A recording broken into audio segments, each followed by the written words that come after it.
민사집행법 제1강입니다. 우선 교재를 소개합니다. 교재는 이 책입니다. 사법연수원에서 나온 2018년 민사집행법 사법연수원 발간입니다.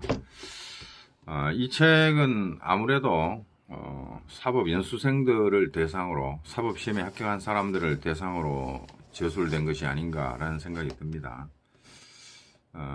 사법연수생들이면 이미 민법이나 민소송법에 대한 지식이 상당히 그것도 뛰어난 실력을 가지고 있는 사람들이라고 생각이 드는데, 그런 사람들이 아니라고 하더라도 최소한 민사집행법을 제대로 이해를 할 수 있으려면 민법에 대한 지식이 상당히 있어야 되고, 민소송법을 잘 알아야 민사집행법을 읽는데 큰 무리가 없습니다.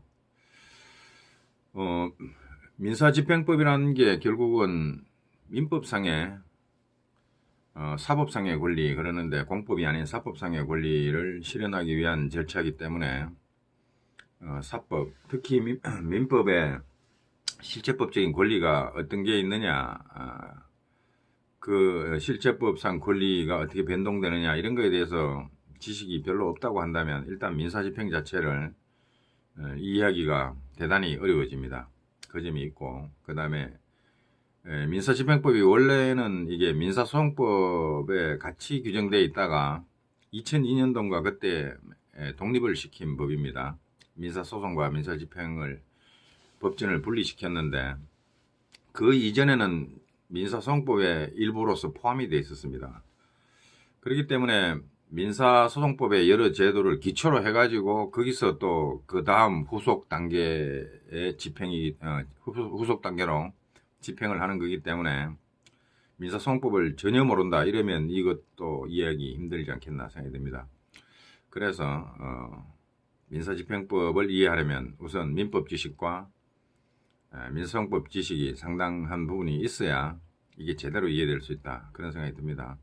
그렇다고 민사집행법 강의하면서 민법 다시 다 얘기하고 민사소송법을 다시 다 얘기하고 그럴 수는 없습니다. 그것을 안다고 전제하고, 민법과 민사소송법은 대략이 아니라 상당히 안다고 전제를 하고 민사집행법 교재가 서술이 돼 나가는 겁니다. 자, 하여튼 민사집행법은 민법 다음, 민사소송법 다음, 그 다음 단계다라는 것을 일단 염두에 둬야 될 것이고, 그 다음에 제가 이제 강의를 하면서 특히 지적해두고 싶은, 말씀드리고 싶은 부분이 있는데, 첫째, 수해독이다. 이거는 어떤 법학 과목이든 마찬가지입니다. 모든 과목이 이게 소설책이 아니기 때문에 한 번 읽고 다 머리에 남는다는 있을 수가 없습니다. 여러 번 읽어야 됩니다. 이게 380여 페이지밖에 안 되더라도 이 내용의 대강을 머리에 담으려고 그러면은 여러 번 읽어야지, 한 번 읽고 한 번 강의 듣고 그건 불가능이라는 생각이 들어요. 그래서 수해독 해야 되는데, 여러분이 혼자서 수해독하기가 굉장히 힘이 들다 하면 초입에서 제가 앞선 경험자로서 여러분들보다 먼저 민사집행법을 공부해 본 사람으로서 제가 아는 바가 있다면 그것을 전달을 해드리고, 가장 중요한 것은 이 교재를 읽고 이해하는데 제가 조금이나마 도움이 된다면 강의가 필요하겠죠. 그런 생각을 가지고 가는 거지, 제가 민사집행법에 완전 전문가라서 제 얘기를 들으면 여러분이 민사집행법을 싹 다 알게 된다, 그런 차원은 절대 아닙니다. 제가 그럴 만한 능력이 없어요.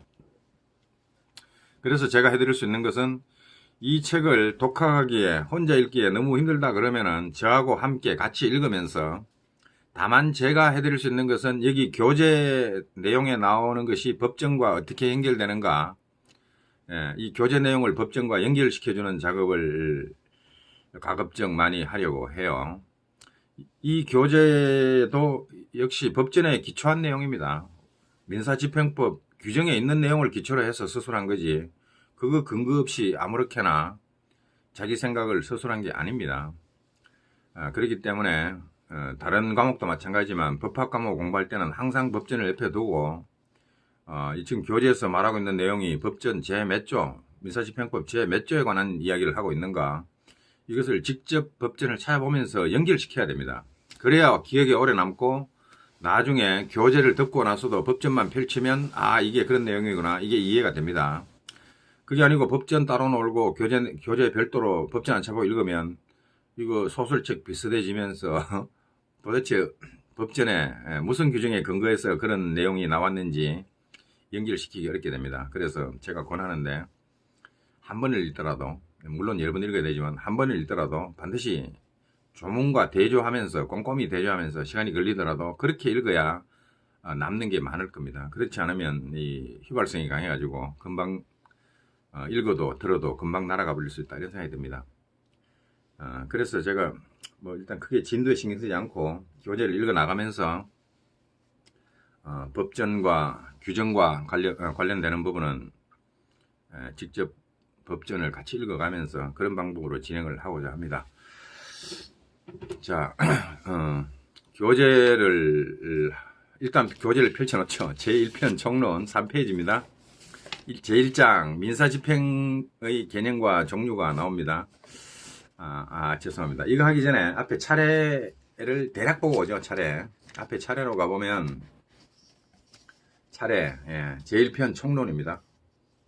제1장 민사집행의 개념과 종류, 2장 집행기관, 3장 강제집행의 요건, 제4장 강제집행 개시의 요건, 제5장 강제집행 개시 종료, 제6장 강제집행 정지 취소, 제7장 넘어갔습니다. 집행비용, 제8장 강제집행에서 구제 방법. 굉장히 목차가 많네요. 자, 그 다음에 더 넘어가면 제2편 금전채권에 기초한 강제집행이 나옵니다. 이제 목차를 여러분 읽어보시고 제가 다 읽지 않겠습니다. 제2편이 금전채권에 기초한 강제집행이고 제3편 2장 더 넘어가면 제 뒤에 제3편 금전채권 외의 채권에 기초한 강제집행이 나옵니다. 이것은 그러니까 1편, 2편, 3편으로 나누어 서술하는데 이것이 법전에도 법규정도 이런 순서로 규정이 되어 있습니다. 순서로 규정이 되어 있고 법전을 우선 법전을 여러 번 자주 볼게 될 건데 여러분들은 저는 화면에 비추지만 여러분들은 자기 법전을 가지고 이걸 보는 게 좋을 겁니다. 민사집행법의 조문목차를 보면 1편, 제1편 총칙입니다. 굉장히 많은데 제2편이 강제집행이죠. 제2편이 강제집행인데 제2장이 금전채권에 기초한 강제집행입니다. 이게 우리 교재의 2편으로 나와 있죠. 그 다음에 2장 다음에는 3장이 나올 건데 3장을 찾아가야죠. 3장 아직 보이지 않습니다. 조문이 아직 3장이 안 나오네요. 3장. 3장은 금전채권 외의 채권에 기초한 강제집행 이렇게 이제 편제가 되어 있죠. 금전채권에 기초한 강제집행과 금전채권 외의 채권에 기초한 강제집행 이렇게 구성이 되어 있다. 이게 이제 강제집행이고 그 다음에 이제 3편에 가면 담보권 실행을 위한 경매 이게 이제 저당권에 기초한 저당권 실행 이런 것이 담보권 실행 등을 위한 경매고 그 다음에 4편 보존처분 흔히 말하는 가압류 가처분 이 4편에 있습니다. 편으로 보면은 제4편 보존처분, 제3편 담보권 실행을 위한 경매, 그 다음에 제2편 제2편 여지가 나왔네요. 제2편이 강제집행입니다. 1편은 총칙이겠죠. 자, 이런 식으로 민사집행법 이 규정 체계가 이런 식으로 되어 있는 거죠. 이에 맞추어서 교재가 목차를 잡아서 서술을 하고 있는 겁니다. 자, 또 읽다가 보면 그때 또 법전을 자주 열어보고 물론 뭐 여러분이 열어보라 하고 저는 나가도 되지만 그렇게 하지 않고 저도 함께 공부한다는 생각으로 법전을 찾아보면서 하나씩 따져보기로 하겠습니다. 자, 교재로 이제 본론으로 들어갑니다. 총론, 제1편 총론에서 제1장 민사집행의 개념과 종류에 보면 제1장은 뭘 다루나요? 1. 집행의 종료성 한 페이지 넘어가면 2. 민사집행의 개념과 법원 또 한 장 넘어가면 7페이지에 3. 민사집행의 종류 또 그림이 나오고 넘어가면 제2장 집행기관이 나옵니다. 여기는 뭐 총론이니까 읽어가면서 이제 하나씩. 총론에는 뭐 크게 머리에 많이 남길 건 없어 보여요. 자, 읽어봅니다. 1. 집행의 중요성. 많은 시간을 들여가지고 어떤 민사소송 절차에서 승소 판결을 받았다고 하더라도 나중에 강제 집행이 안 되면 그 판결문을 우리가 휴지 조각이라고 합니다. 휴지 조각이 되어버립니다. 그래서 이 민사 집행이 굉장히 중요한데, 두 번째 단락에 따라서 실무에서는 판결 절차 못지않게, 그러니까 판결 절차와 이 집행 절차로 나뉘는 거죠. 실체법이 이제 민법, 상법 등의 실체적인 권리, 법률 관계가 거기에서 변동이 일어난다. 그 부분을 규정한 것이 실체법이라 한다면, 실체법상에서 존재하는, 발생한 권리를 실현하는 절차가 절차법인데, 절차법에 이제 두 단계를 나누면 됩니다. 첫째, 민사소송에서 판결을 받는 절차, 판결 절차를 거치고, 그 다음에 판결이 확정이 되고 종료가 되면 이제 강제 집행에 착수할 수 있게 되죠. 그래서 판결 절차와 집행 절차, 이렇게 절차법은 또 두 개로, 민사 절차는 판결 절차와 집행 절차로 구분되어 있다. 이렇게 보시면 되고, 자, 두 번째 단락입니다. 따라서 실무에서는 판결 절차, 민사소송법에 의해서 규율되는 판결 절차 못지않게 책임재산을 보전하는 보전소송 절차, 우리가 저기 이 법전에 4편에서 봤죠. 이게 이제 보전소송 절차입니다. 3편은 담보권, 제4번, 제4편 보전처분, 이게 보전소송 절차죠. 가압류. 이것은 본격적인 강제집행 절차는 아니고 강제집행의 전 단계, 책임재산 보전을 위한 보전소송 절차, 이게 제4편 보전소송입니다. 이 절차와 그 다음에 이 앞에 2편, 3편은 뭐겠습니까? 강제집행 절차죠. 이제 여기서 책임재산을 보전하는, 그러니까 지금 절차가 나오는데 판결 절차, 이거 민사소송법에 따른 절차, 그 다음에 책임재산을 보전하는 보전소송 절차, 민사집행법 제4편에 있고, 강제집행 절차, 그 위에 2편, 3편에 있는 강제집행 절차, 중요성이 강조된다 했습니다. 나머지는 뭐 예컨대는 여러분이 읽어도 문제가 없고, 하나, 둘, 셋, 넷, 다섯, 6줄 내려가, 5줄 내려오면은, 즉 강제적으로 채권의 만족을 얻는 절차가 필요하다. 이것이 민사집행 절차다. 그러니까 민사집행 절차는 강제적으로 채권의 만족을 얻는 절차를 말한다. 이렇게 볼 수 있겠죠. 자, 그 다음에 읽어봅시다. 한편 매도인이 제기한 손해배상 청구 소송 계속 중 매수인이 재산을 모두 소비해버린다거나, 민사소송이 굉장히 오래 걸리기 때문에 그 중에 패소할 것 같으면 재산을 미리 빼돌리고 다 없애버리면 됩니다. 다른 사람 이름으로 돌려놓든지. 이렇게 소비해버린다거나, 한 페이지 넘어갔습니다. 매도인이 제기한 매매 목적물 반환 소송 계속 중에 매수인이 매매 목적물을 제3자에게 매각해버린다거나 제3자에게 이를 선의 취득시켜버린다거나, 이렇게 되면 승소 판결은 한낱 휴지 조각이 된다. 휴지 조각에 불과하게 된다. 그렇죠? 닥쳤던 개가 돼버립니다. 이렇게 되기 때문에 그에 앞서서 도망갈 거를 미리 잡아놔야 되지 않겠는가. 이게 이제 보전이죠. 그게 책임재산 보전, 실체법적으로 말하면 책임재산을 보전한다. 우리가 민법에서 채권자 취소권 그런 거 할 때 책임재산 보전 많이 나왔죠. 책임재산을 보전할 필요가 있고, 그 책임재산을 보전하는 방법이 여기 지금 화면에 비치고 있는 제4편 보전처분, 가압류 가처분 이런 겁니다.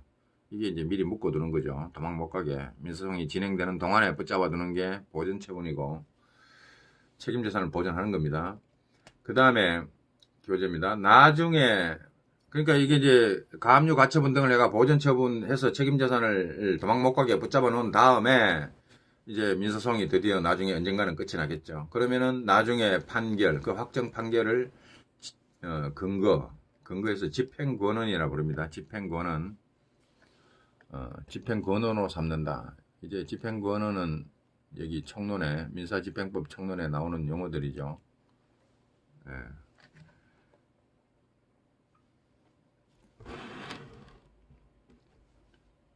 민사집행법에 보면 여기 강제집행은 확정된 전국 판결이나 가집행의 선고가 있는 전국 판결에 기초한다는데 이것이 집행권한이라고 부릅니다. 집행권한이라는 용어를 더 확실하게 보려면 예, 민사집행법 56조에 보면 그 밖의 집행권한 해가지고 집행권은 확정 판결 외에 다른 집행권한에 관한 설명도 나옵니다. 어쨌든 지금 집행을 할 수 있는 근거, 집행을 할 수 있는 위력을 가진 뭐랄까요, 허가장 비슷한 거, 그런 것이 집행권한입니다.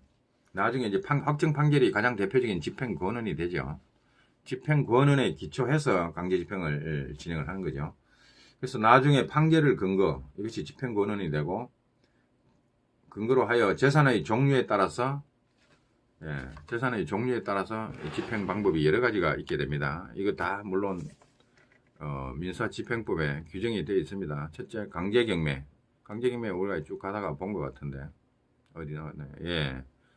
제2절 부동산에 대한 강제집행에서 제2관이 강제경매입니다. 이러한 방법, 부동산은 강제경매의 방법으로, 그 다음에 부동산이 아니고 채권이다. 저 사람이 가진 게 채권이라면 채권집행을 해야 되겠죠. 채권집행은 제4절 동산에 대한 강제집행에서 제2관은 유체동산에 대한 강제집행이지만 여기 내려가 보면 제3관이 채권 나옵니다. 채권과 그 밖의 재산권에 대한 강제집행이기 때문에 두 가지죠. 채권에 대한 집행, 강제집행, 이게 채권집행이고 그 밖의 재산권에 대한 강제집행도 있습니다. 채권, 그 밖의 재산권, 뭐 지식재산권 뭐 이런 건가요? 예, 어쨌든 채권에 대한 강제집행도 준비되어 있습니다. 교재를 봅니다. 강제경매, 채권집행, 유체동산집행, 유체동산집행도 여기 있습니다. 예, 여기 있죠. 제2관 유체동산에 대한 강제집행. 그러니까 동산에 대한 강제집행에서 2관은 유체동산에 대한 강제집행이고 제3관은 채권 그 밖의 재산권에 대한 강제집행이죠. 자, 요걸 갖다가 유체동산의 집행 했는데 요겁니다. 요 유체동산에 대한 강제집행이고, 그 다음에 인도집행 방법, 인도집행도 이 뒤에 나옵니다. 그러니까 교재에 있는 내용이 다 법전에 있는 내용이죠. 인도집행은 여기죠. 제3장 금전채권에 대한 강제집행도 있지만 금전채권에 기초한 강제집행도 있고 금전채권 외의 채권을 실현하기 위한 강제집행도 있다. 그게 동산 인도 청구, 인도집행입니다. 이거. 네, 이거 보죠. 257조에 보면, 그러니까 돈 받는 것만 강제집행이 가능한 게 아니라 금전 외의 채권에 기초한, 예를 들면 동산 인도 청구권을 집행하는 겁니다. 읽어보면 채무자가 특정한 동산이나 대채무의 일정한 수량을 인도하여야 할 때, 채무자가 이제 특정 동산 인도 의무를 부담하고 있는 거죠. 이거는 금전 채무가 아닙니다. 이럴 때는 집행관은 이를 채무자로부터 빼앗아 그 물건을 뺏어가지고 채권자에게 인도 넘겨줍니다. 이게 인도집행이네요. 인도집행. 인도청구권도 집행할 수 있습니다. 자, 이렇게 해서 이런 방법으로 채권의 만족을 도모해야 한다. 그래서 강제집행이 굉장히 중요하다라는 얘기를 하고 있습니다. 예, 제1강이라 아직 몸이 안 풀렸습니다. 그래서 이거는 짧게 끊고 제2강에서 만납시다.